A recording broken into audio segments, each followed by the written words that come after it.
Hi everyone, and welcome to today's session. My name's Claire. I'm the head of platform and community here at Birchal, and all the team at Birchal would like to acknowledge the traditional owners of the land of which we are tuning in from today. Birchal is based in Naarm, Melbourne, and we'd like to acknowledge the traditional owners, the Wurundjeri people of the Kulin nation of the land of which we gather, and we pay our respects to their elders past, present, and emerging. I'm so excited for everyone to join us today on the webinar to talk with Skyportz CEO and founder Clem Newton-Brown on your incredibly exciting campaign and the developments that we're seeing in the eVTOL industry. Oh my God, I hope I pronounced that correctly. And all about, flying vehicles in the infrastructure of the future. Now, a couple of housekeeping rules before I pass over to Clem to give us his presentation. Clem's presentation is going to go for about 20 minutes, and he's going to talk all through Skyportz, their journey to date, and what they see for the future, which is fantastic. After this 20 to 30 minutes presentation, we'll have a Q&A for today's session. So down below, use the Q&A box over the chat, please. Please use the Q&A box and pop your question in there. And if you see a question that someone else has asked that you'd like to get answered pretty quickly, just make sure you upvote that question. And at the end of the session, I'll go through and moderate them then. In the question, it's an open book. We're all about transparency. So ask Clem about his business, ask Birchal about how the investment works. We want everyone to have a good time today. So we really appreciate your curiosity and your enthusiasm for the project. So that's the introduction. If you have to leave early, we are recording today's session. So we hope you can stay with us for as long as possible. But without further ado, I'll pass over to Clem to introduce himself and the world of Skyportz. Thanks, Claire, and thanks to Birchal for providing this platform for us to connect with people who are interested. I think we've got a range of people who are online today, including existing investors. We've got about 450 existing investors who are looking at reinvesting, and some new ones as well. So I thought what I'd do is run through a presentation I did at a recent seminar, that'll sort of get people up to speed, because for some people who are first exploring this industry, it's all a bit of a mystery, and for a lot of people it seems like it's something that could be way in the future. But I just want to sort of give you a bit of a rundown on where we're at, and show to you what we're doing at Skyportz is very timely where we are in the industry at the moment. So some of you will be aware of Uber choosing Melbourne as its third test city after Dallas and LA, and this was back in 2019. And this is how I got involved in the industry. I was acting as a planning consultant for microflight helicopters, and Skyportz really began as a bit of a Trojan horse to get us a seat at the table with government and Uber, and that worked. We became part of the bid supporting the bid for Melbourne. Went over to Washington for the announcement, and some of you will recall there was this announcement that Melbourne was chosen, and it all seemed like an amazing position Melbourne was in Australia more broadly. As it happened, it was Uber has now disappeared.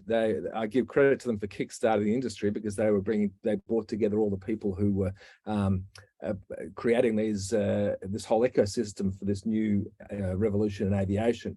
But I think they went a bit too fast. They started off with images such as the one on the screen here, which were a bit of a PR disaster, and that people who have never even heard of these aircraft are now looking, were back then looking at images like this, and basically it just scared people. People were very concerned about the idea of just suddenly having all these aircraft in the sky and not really knowing what it was all about. I'm pleased to say that Uber has retreated, and the industry is now progressing in a bit more thoughtful manner, because community license is going to be hugely important. As far as where we're at, there's the aircraft.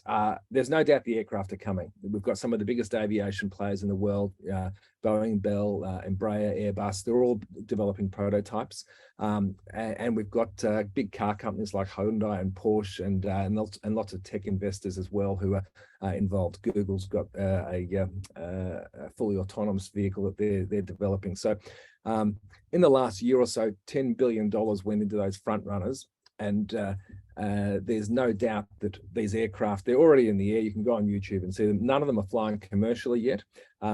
Just to give you an idea, here's the money that's gone into the industry. So Joby at 1.8 billion is the best funded, and they've just announced that they're going to certification for their aircraft in Japan this month, and that'll be a process that'll take some time. And all these other aircraft are similarly at various stages of moving from prototypes to full-size aircraft flying with people in them. For example, Beta Technologies, they recently flew their aircraft 1,400 miles across the States. So there's no doubt the aircraft are in the air. The issue is how functional they're going to be, and what the industry needs to support this massive investment that's gone into the aircraft. Here's just a few of the designs. Look, there's 300 designs out there. Not all of them will get there. It costs a lot of money to build get approval for a new aircraft, and those front runners have that funding now, but a lot of these smaller operators won't. The designs are generally classed in, you can see 3 different types here. There's the multi-rotor, which is basically a helicopter with lots of blades, and then there's the tilt rotor, where the blades lift the aircraft up vertically and then they tilt for forward flight. And then you've got the lift and then push with a separate blade, which seems to be the simplest version, which most of the OEMs are pursuing now. But I think the designs will end up shaking through the system, and I think we'll probably find in coming years that there will be a handful of designs that win this race. Here are some of the front runners and their projected timelines for commercial operations. So I would say, 2024, realistically, we will see the first aircraft starting to operate in a limited way in launch cities. So they'll start probably with doing runs from helipads to airports, things like that, on defined routes, and the industry will develop from there. So it will be a slow start. You're not going to see the sky black with eVTOLs. It will be a slow start, but I think it will happen very quickly once it starts. And once the first aircraft get certified and others come along behind it, it won't be long before these aircraft are in operation in lots of different locations.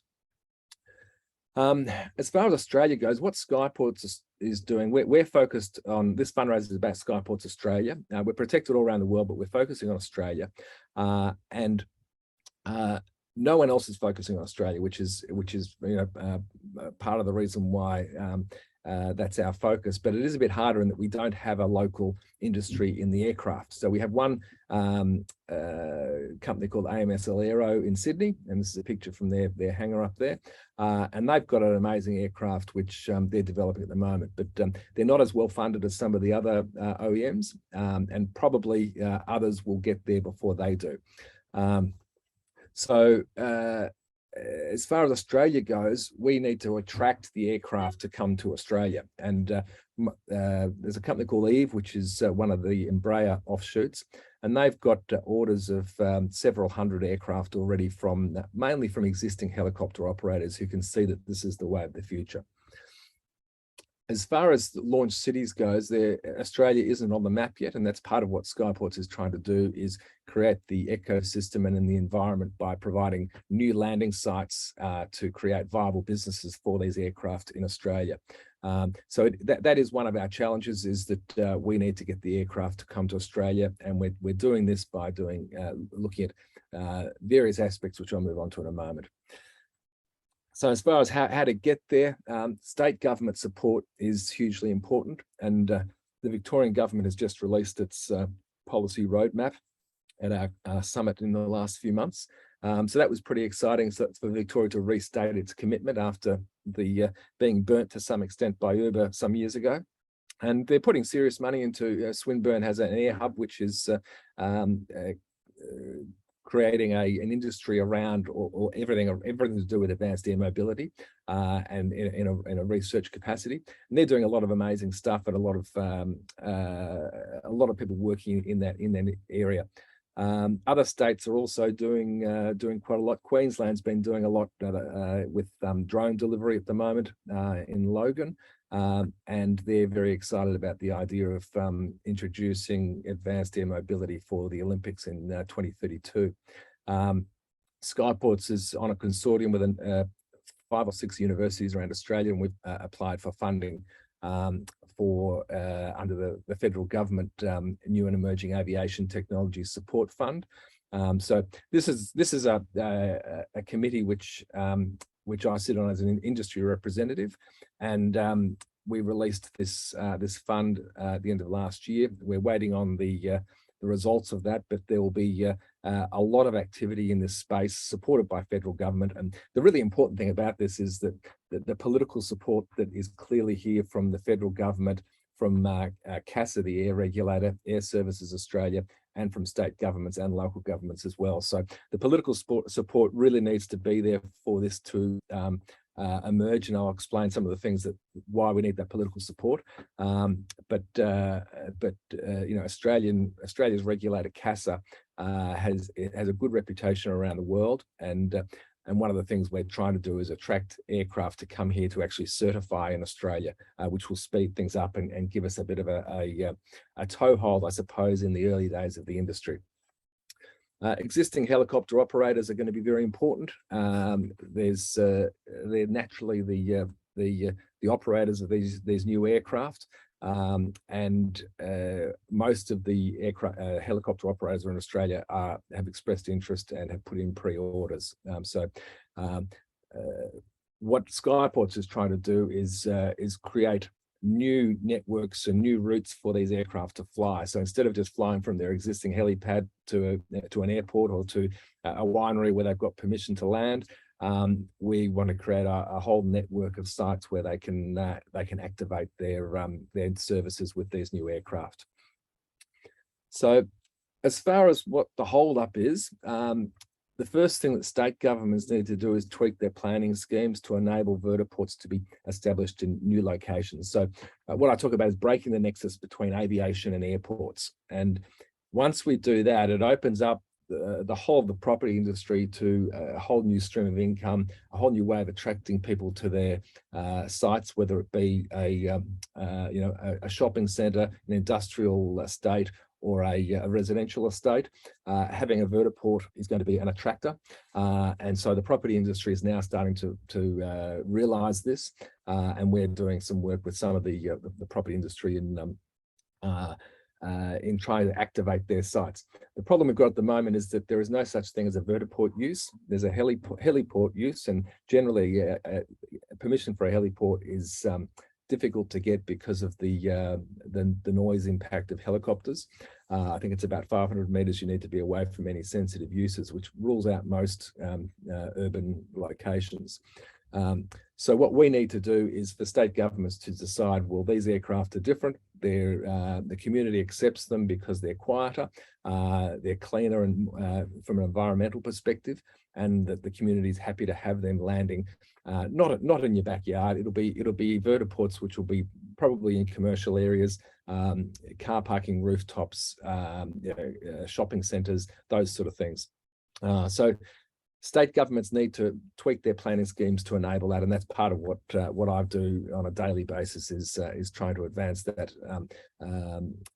political lobbying side of things to educate the people who make these decisions as to how simple it would be for them to enable this to occur, which will see all that money that's been coming into the industry and the aircraft will be doubled down into the vertiports, and those cities and countries that enable it will see that investment flow. The other really important thing that's we're going to need for this industry to take off is community license. Now, generally, people don't like helicopters. They see them as noisy, smelly, expensive, and similarly with drones. They're ubiquitous. Anybody can buy a drone from JB Hi-Fi, and people generally don't like them because of the noise and because of the concerns about their privacy. So we need to get around these issues, and I think we're going to have to see the aircraft actually flying for people to understand that they are different to helicopters. The noise signature is very different. When they're in horizontal mode, they're flying almost gliding with a wing incorporated into their structure, which is very different to a helicopter that needs to spin its blade to stay in the air. So all these things will help to get that community license, and we have to also make sure that we're showing that this is something that's a benefit for everybody. It's not just a thing that rich people can fly around in, and everybody's focusing on trying to make this a revolution in aviation, where people can travel to places they want to go at a reasonable cost and without a huge environmental footprint.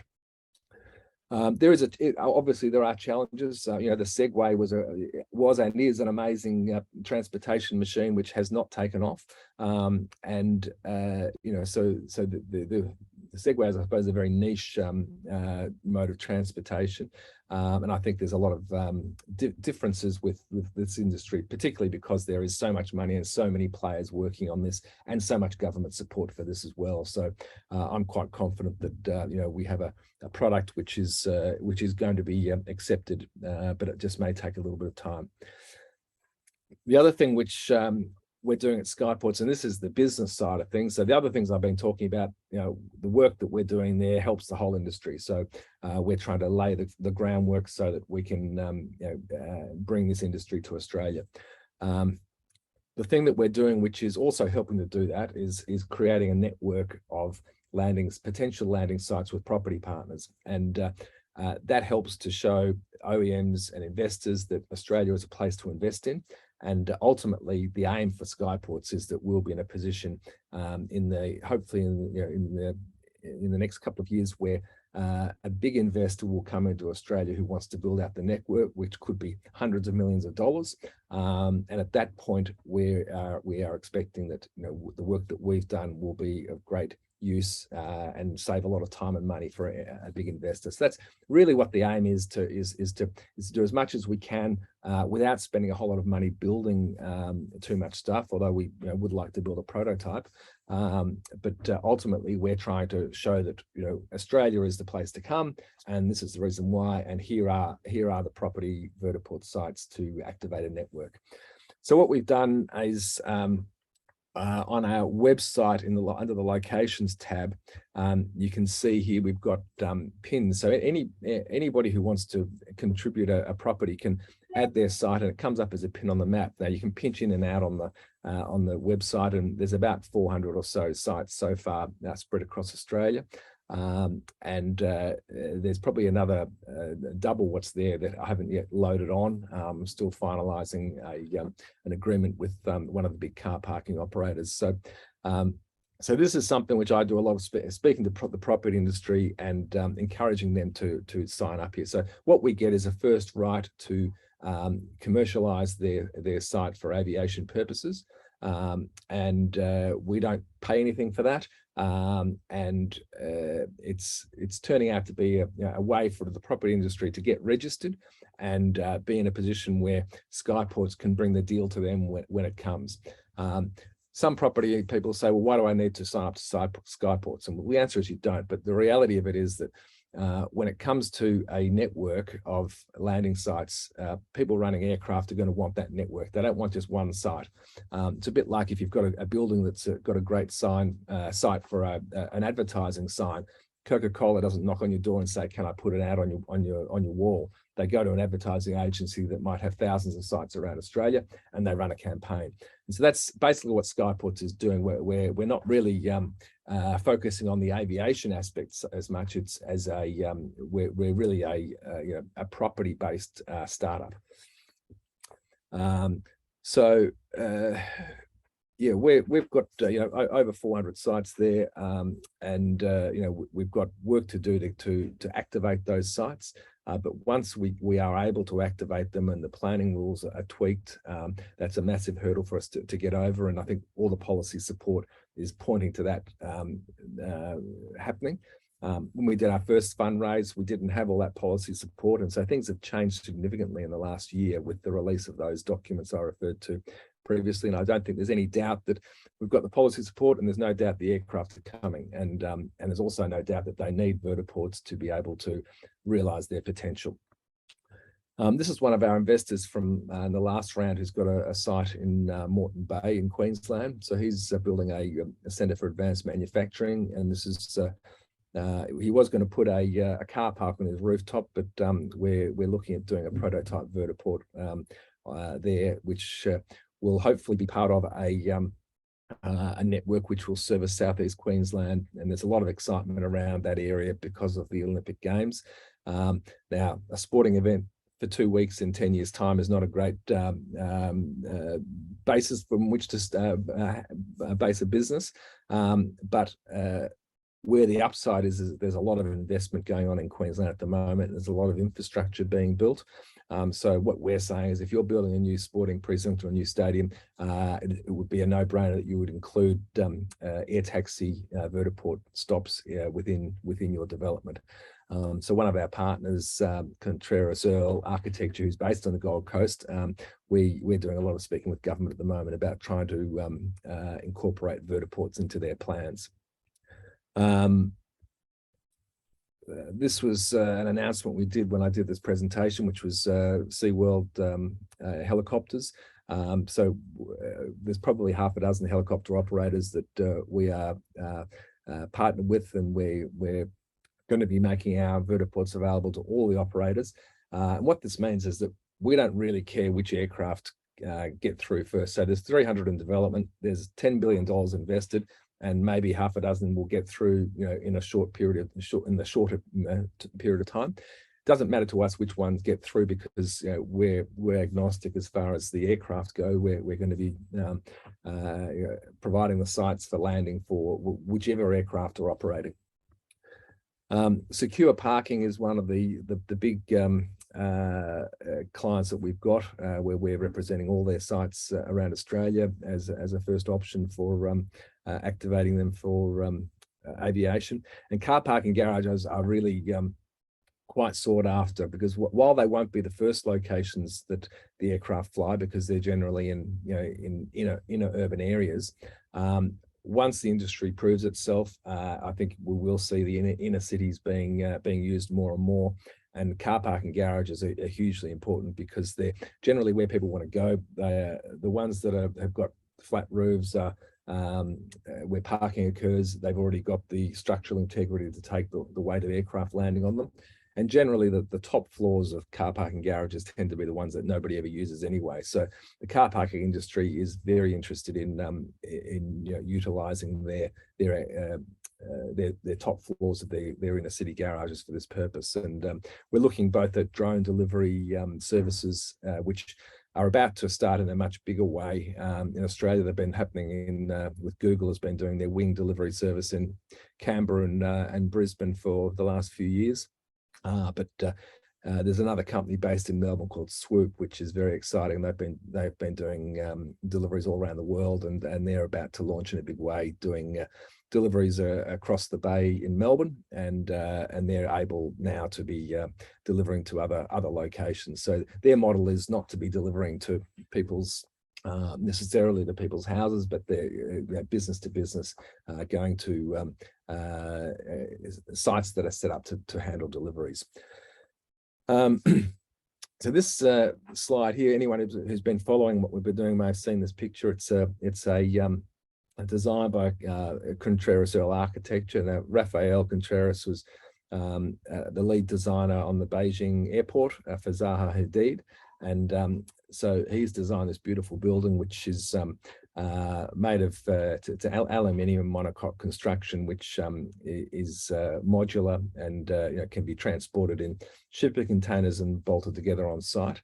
And this is one of our property partners, Caribbean Park, has helped us with this, giving us this site to work on, and we've used other partners such as Arup and 270 Aviation to come up with a plan for actually activating a site. It's not just a picture; it's actually been properly assessed for aviation purposes and cited for having 3 active pads around it. That's why it's so big.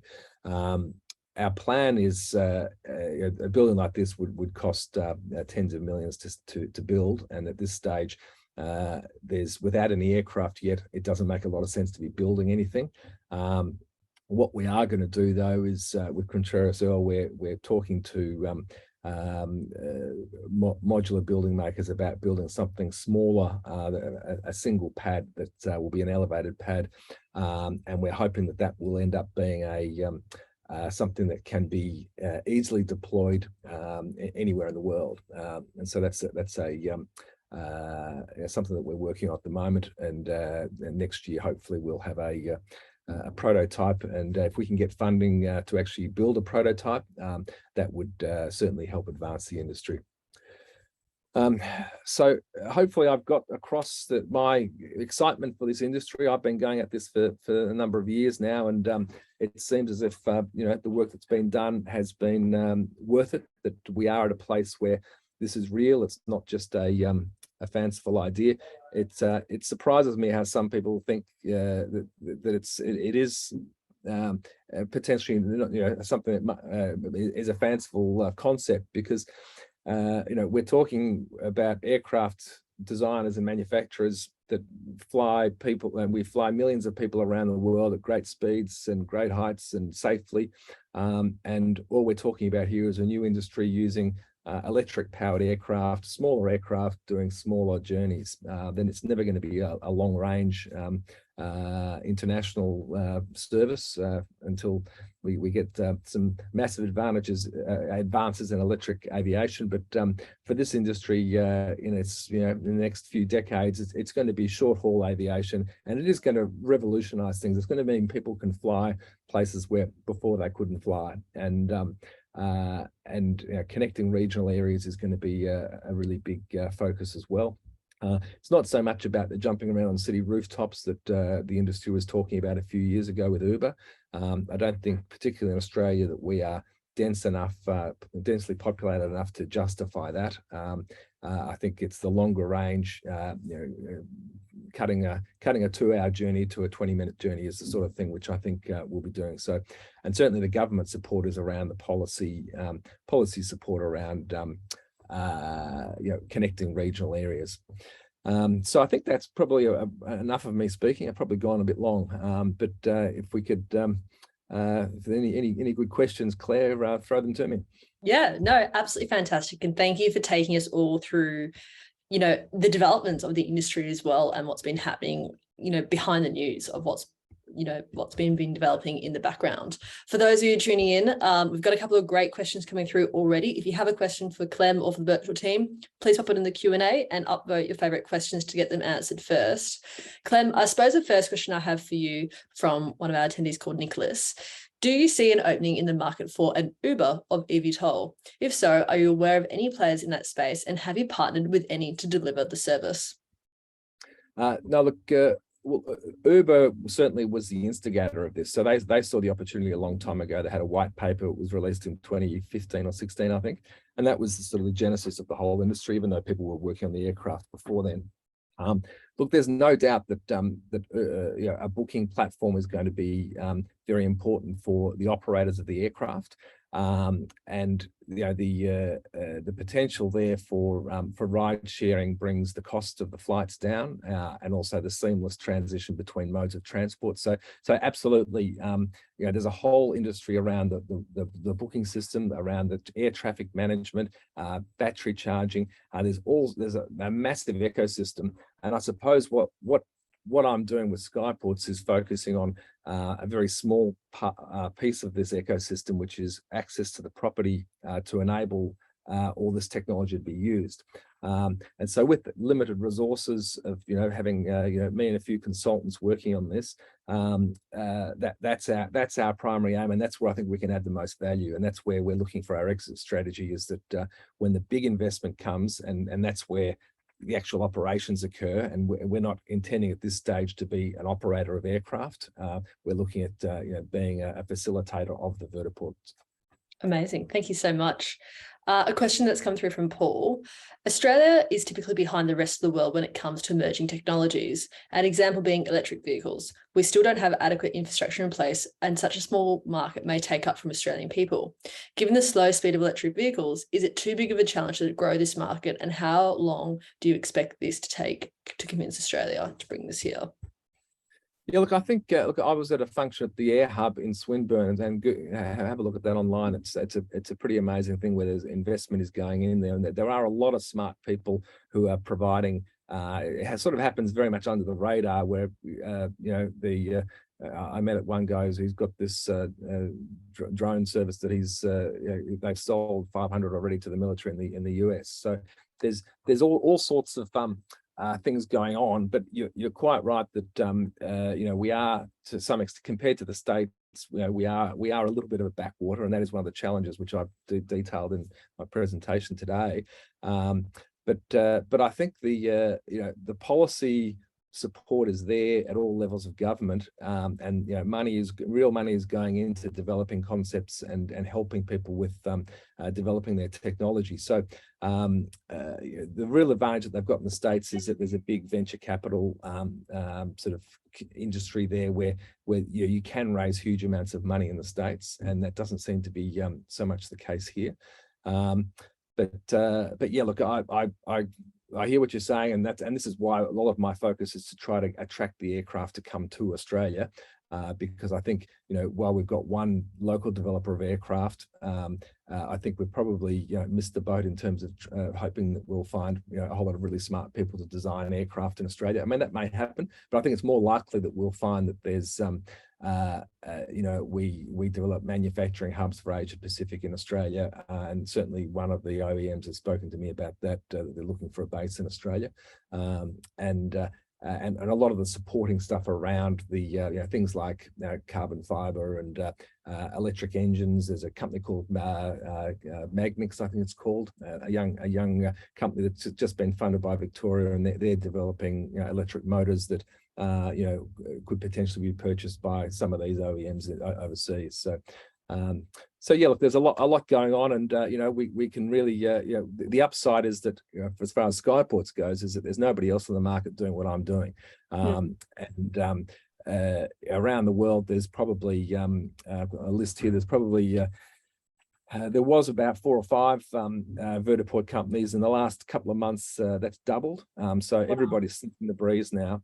And there's big companies like Ferrovial that owns Heathrow Airport and dozens of other airports. They've actually set up a vertiport arm, and they're building in Miami, and they're looking at building across the States and Europe. So someone like Ferrovial would potentially be a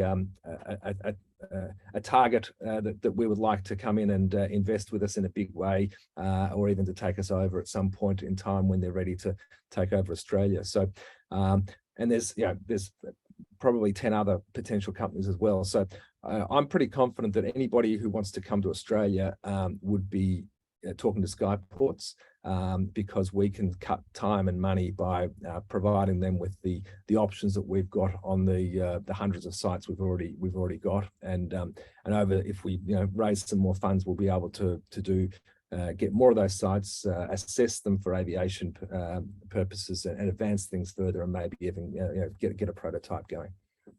Fantastic. Sounds very exciting. And as you say, although we may have missed the boat on building the aircrafts themselves, I mean, who knows property better than Australians?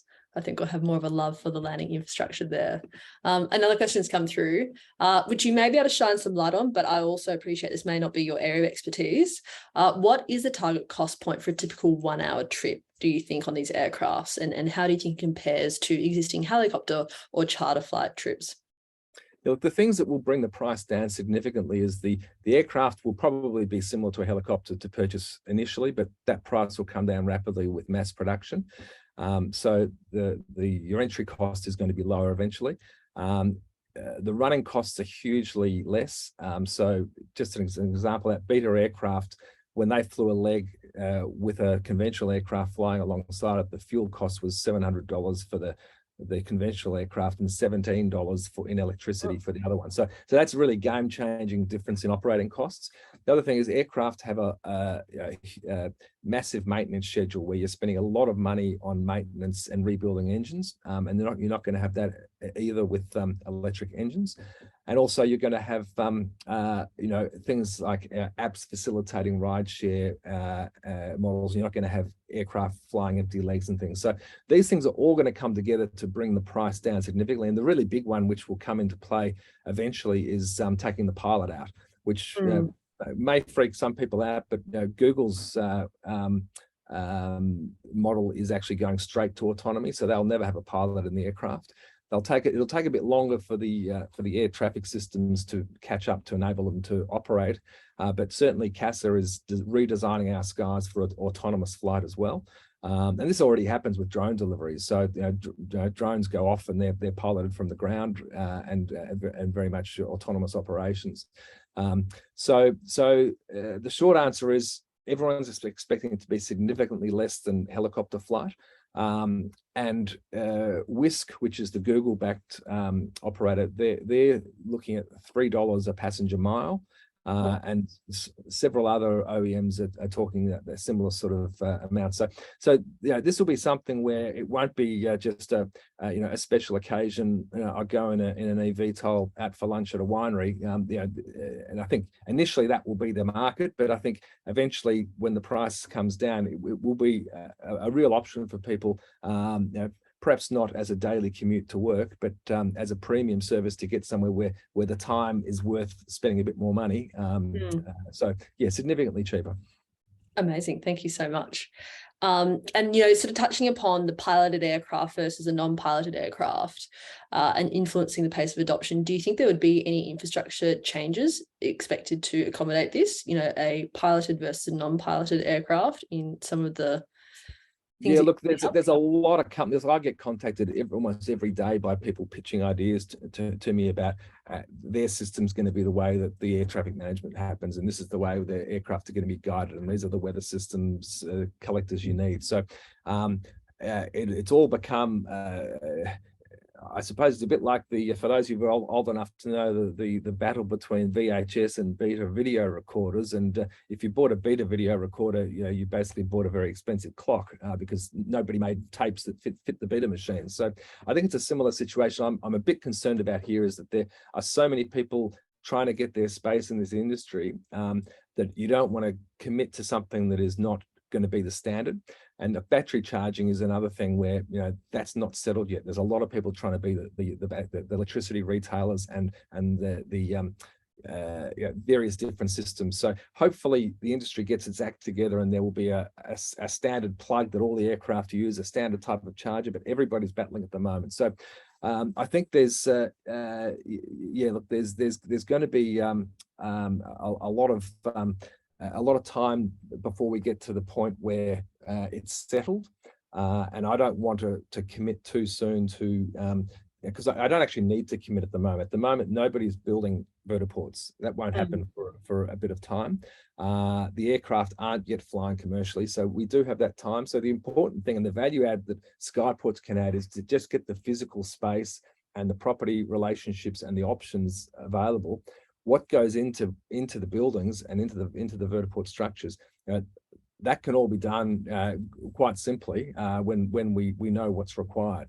So our focus at this early stage is really just on collecting together as many sites as we can, and then trying to attract an operator who wants to come to Australia to partner with us. And there's another question that has come through based on space and getting the properties in place. And the questions come through from Sonia, and she's asking how much space would be required to have the full-blown skyport required for both the landing of urban aerial vehicles and the vertiport for the drones. Yeah, look, I think there's going to be a whole range of different types of vertiports. So it'll in the inner city, you might have a mini airport where you might have 10 active pads, and that would make sense for government to own those sites in key locations in inner urban areas, and that's something where they don't need Skyportz to be facilitating that. I think government that will naturally happen. If government wants this to happen, they will fund sites in the inner city. I don't think the private sector could afford to buy a few acres of land to build up a mini airport. Where the interest is for Skyportz is, as I said, breaking that nexus between aviation and airports and enabling property owners to set up their own vertiports, and that may be, for example, if you're doing something with a potential high traffic, like Chadstone Shopping Centre in Melbourne, they might want to have a few active pads there, and they might need 4,000 square meters or so. But then there'll be others who particularly if they're just servicing their own building, they might say, well, we just want somewhere for an aircraft to set down and take off, and they don't have any back of house facilities. They may not even have any charging facilities. So those sort of vertiports, you're basically talking a space maybe 30 meters by 30 meters. So I think it's yet to be seen what the standard will become, but I think that as far as the size of the vertiports, it will be it'll just depend on the location and how much space is available, and what the purpose is. And I'm wondering, is it possible for existing helicopter landing pads on buildings to be repurposed and reused for vertiports as well, or are there totally different requirements? I think in terms of competition, are there any companies that manage helicopter landing pads that would just literally repurpose them into vertiport pads as well? Look, I mean, this is how I got into this industry. My former client, Microflight, had the helipad on the Yarra in Melbourne. But certainly existing helipads are the low-hanging fruit because they're already able to have helicopters land there. So they're hugely valuable. And we don't have many of them in Australia. Look, I think, places where helicopters are landing at the moment, it may not be that there's a pad there. It may just be that it's a piece of grass that they've got approval to land on. And that's what happens with helicopter tours to wineries and tourist attractions and things. And certainly in Melbourne, 20,000 people a year fly from the the helipad on the Yarra out to the regions for tourism purposes. So there's a huge market for that. It's breaking that nexus to have so that new helipads can be created, and to go through a planning scheme approval for a helipad is hugely difficult, and there's not a lot of community support. Generally, people don't like helicopters, and you need to be 500 meters away from any sensitive uses such as a residence. So it rules out most sites unless you're in the country, and why would you want to build one in the middle of nowhere? So the whole industry depends on these changes, and that's obviously this is a proposition where we need to there's a lot of things that need to fall into place, and obviously crowdfunding is there's risk warnings which everybody should read before they invest. I'm devoted a lot of time to this. I'm very happy to continue to do what I'm doing because I can see that the policy support is there from governments at all levels now. And I think for them to actually make this work, they need to enable new vertiports in new locations. And I think, sort of skipping the next question, and we will come back to it as well. So don't worry if we're skipping your question, we will come back. But one of the questions that's come through is, what will the funds from the new raise be used mainly for? And why have you decided to go down the equity crowdfunding route as well? Yeah, look, the equity crowdfunding, we did our first raise last year when it was sort of a bit of a kernel of an idea, and got a lot of support. So 450 investors, and thank you to any investors listening in today. Thanks for your support. I think you'd probably agree that we've made some amazing strides in the last year or so. But in terms of we're not raising funds to build stuff. To build a vertiport, is going to be in the many millions of dollars. So it's beyond the scope of a crowdfund. We're very much in that sort of that early stage phase where we're trying to create that value, and where we're positioned such that we can take on a serious investment at some time soon. And hopefully those who get on board early will see the benefits of that. For example, we did a small private raise, which was double the issue price of the shares that we originally listed in that a few months back. So there is people are starting to see the value in what we're doing. as far as what the money will be used for, it's primarily to cover the cost of what we have been doing, which is things such as, I mean, basically, I'm almost full time on this, working to advance things from a political perspective, from a marketing perspective, in having Skyportz out there, and to some extent, I suppose we've been successful in scaring anybody else from coming in from overseas, and certainly Australia is seen as a market, a potential market for this industry.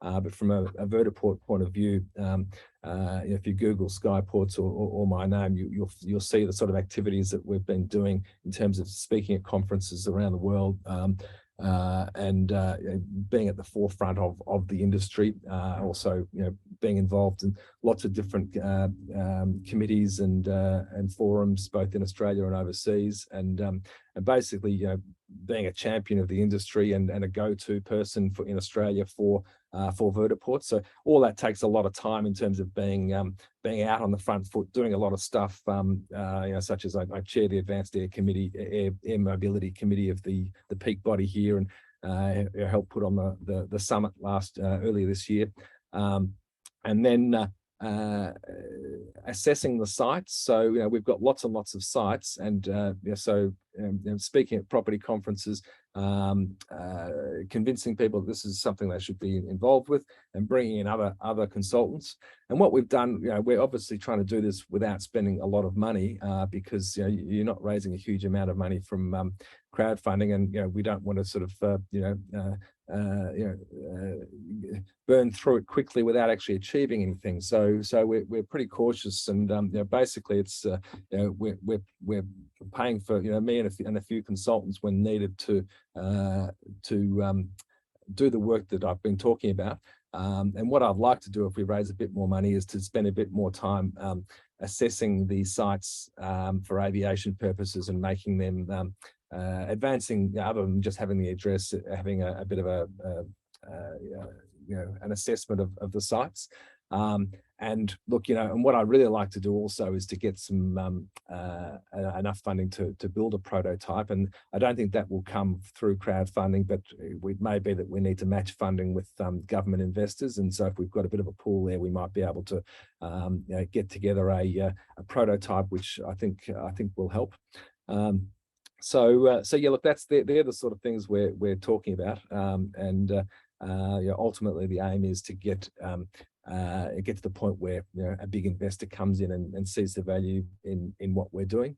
Along the way, we are applying for grants to try to slow our rate of cash. Obviously, there is no income to be made out of this, and probably there won't be for many years. So it's the wrong investment for you if you're expecting a return every year. What we're looking at is trying to get a massive uplift in the value of the company and having an exit strategy. So it's a bit of a moonshot, I suppose. And I don't want to mislead people that it's anything other than that. That we are trying to create something new and something of huge value. And all the signs around the world and from the policy support in Australia are pointing to the fact that I think we are going to be positioned for that. That's what we're aiming for. And I mean, I think you can then there's a question that has come through basically on this. So to sort of summarize a question in your answers to it, and do let me know if I'm wrong. The question that's come through is, apart from the funding from Birchal, where else is the business sourcing cash from, and at what point will the business be able to start generating revenue? Pinging your answers back to me, mostly from government grants, is where you're sourcing other cash from.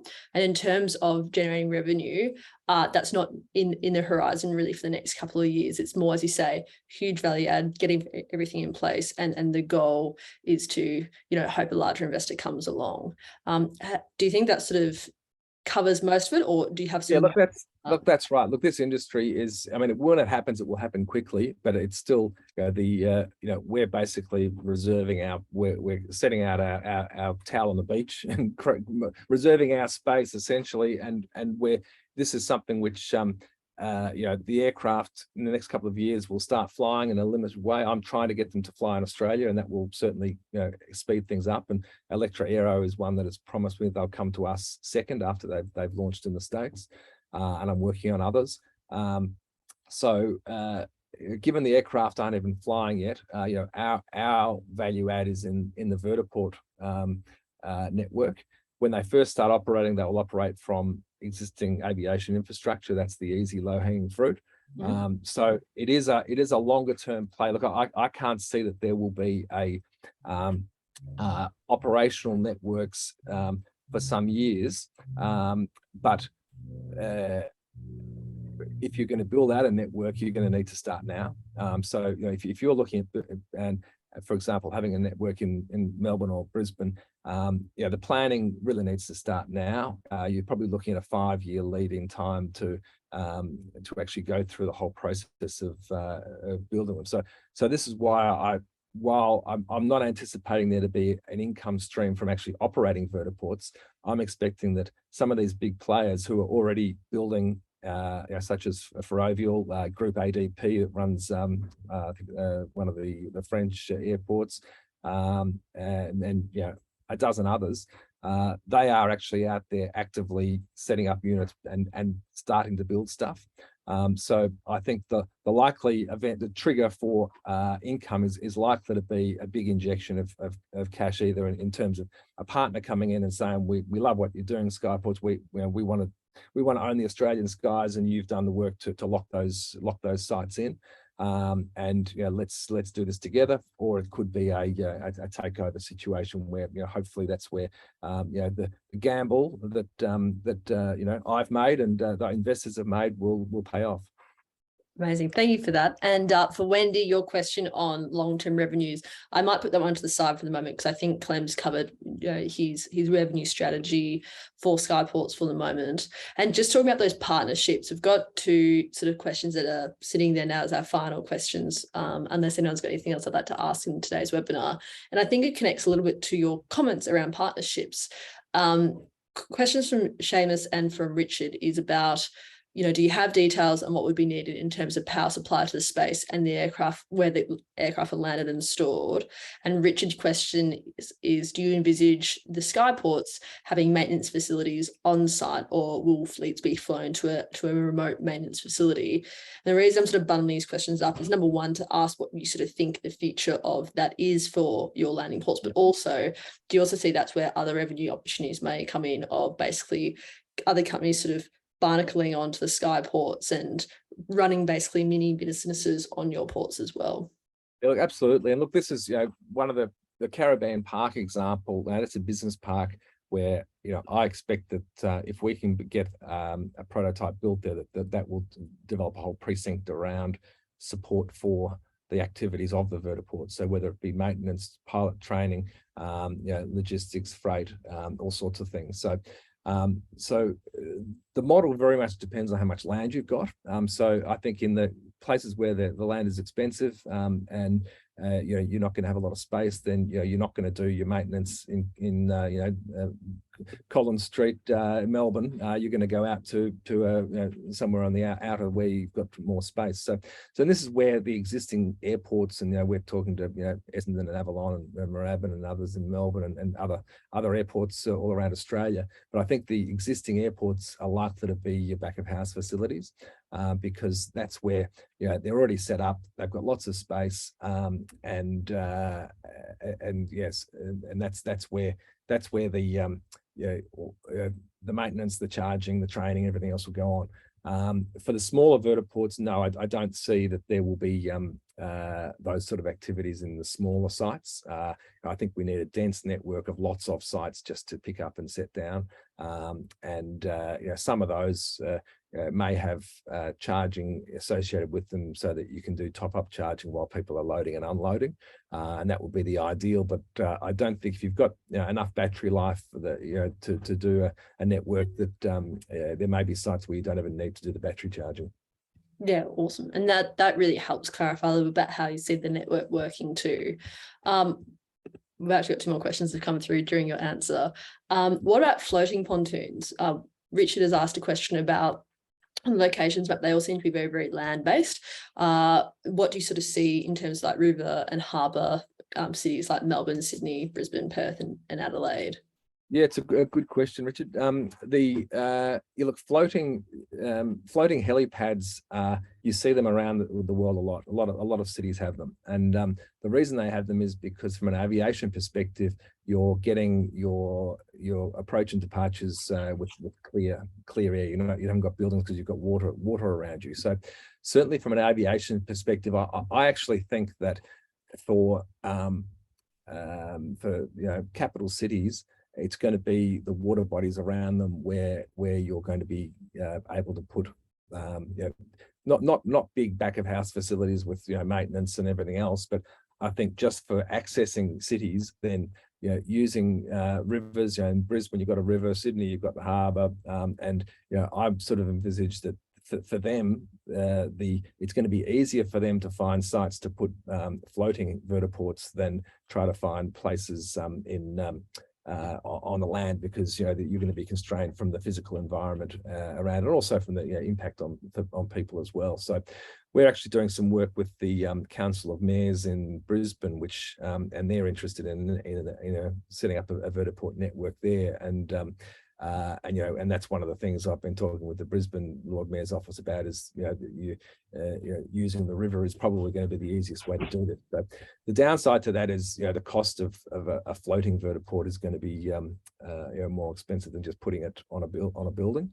But on the upside, you're not paying for the land, and you've got the aviation benefits. So yeah, that's certainly something, Richard, which I've actually got a meeting tonight with the architect and a manufacturer from Holland that does helipads on the super yachts, and we're looking at designing something that is floating there. So you've jumped the gun there. I better give you a job. I mean, that is one of the questions that I had for you, is that it as you sort of mentioned, it sounds like a one-man band with a lot of contractors who are also helping you sort of move this industry forward. What is the contingency plan if you're knocked out? How investors, how do we manage that risk as investors? Yeah, look, I mean, certainly, I have a real passion here, and I've done a lot of work on this for years without any support at all. So yeah, look, that's with any early stage company, that is a risk. My doctor told me that I had the heart of a 30-year-old, so that's a good sign. And my cholesterol's good, so I'm expecting to be around for a while. Look, I've got a co-director who is Chris Wilson, and look, he's pretty experienced in business. He was involved with the rollout of the mobile phone towers back in 10-15 years ago, when that was a big land grab going on. So it's fairly synonymous with, which I think, with what will happen with vertiports being a bit of a land grab for sites. So look, he's there as a backup, and yeah, look, I think certainly it's something where I want to progress this to the point where we have a major investment come in, and those who've invested will see the benefits of that. And my aim is to make that as quick as possible. And yeah, so yeah, hopefully that answers the question. No, it does. Thank you so much. And just because I'm mindful of time, we've got 1 minute left. I might ask one more question from the audience. If you have a question for Clem, he'll be sending around the recording of today's webinar this afternoon, and you'll be able to see his contact details and pepper him with more questions about the opportunity through there. But final question from us, Clem, is what is the fundraising target this time around? Yeah, look, we're still finalising things, but look, probably $1 million. I think that would see us through to for the next probably 4 years or so. I suppose I'm envisaging within 5 years this will we will have achieved, and it could have happened a lot sooner than that. So I think we're probably going through 300,000 a year or so in doing what we're doing, and this will be a point where we're able to keep advancing things, spending money where we need to spend money, not being being very cautious about it, and And look, the reality is, look, I am invested in this in a big way, and even if I didn't have, if I ran out of funds I'd still be working on this. So I'm a major shareholder here, and I can see great potential here. So we're not going to. It's not going to be tools down if we run out of money and we're winding up. It will be something that will. I'll certainly be seeing through to the point where we can have that event occur where we can benefit from all the vision and hard work that's gone into it over the last few years. Amazing. Thanks so much, Clint. And for everyone listening in the equity crowdfunding raises that we do on Birchal, there's always a minimum target and a maximum target, $1 million being the maximum target that Clint will be aiming for, and the minimum target will be released when the offer goes live. I believe it may be even next week. The offer is planned to go live on the platform. So all the information, including share price, last 12 months financial statements, the pre-money valuation of the company, who currently has shares in the company as well, and all the information you need to know will be available in the offer document when it's available to view when the offer goes live next week, as well as the company constitution of Skyportz and how the company is governed, as well as a subscription agreement that you can check out as well. So if you've got any more questions for Clem, or you'd like to put him through his paces before the offer goes live, I know he'd welcome that. So do reach out. And I've also put a couple of links in the chat today talking about different ways that you can invest if you want to get involved in Skyportz. And things you need to know before hopping into a equity crowdfunding round. If you have further questions, you can always reach out to the Birchal team at support@birchal.com, or the little chat bot on our website, and we will try to point you in the right direction. So without further ado, I think we'll pause it there. Thank you, Clem, so much for your time today to take us through your presentation, and thank you everyone who joined us for your amazing questions. I had a lot of fun, and I can't wait to see where this campaign goes. So over to you, Clem, to wrap up, and we'll say goodbye. Yeah, thanks, Claire. And look, yeah, please do reach out. Look, I'm an open book here. It's it's a very unusual business, I suppose, an unusual thing I'm trying to achieve. I think hope you can see the potential that I can see, but certainly feel free to get in touch. I'm easily contactable through various means, it's me answering the questions. It's not I don't have some marketing outfit running the campaign. It's me on the end of the line, so feel free to pick up the phone or send me an email, and I'm happy to help out where I can. Amazing. Thanks so much, Clem. Thank you, everyone else, and have a great day. Bye. Thanks. Bye-bye.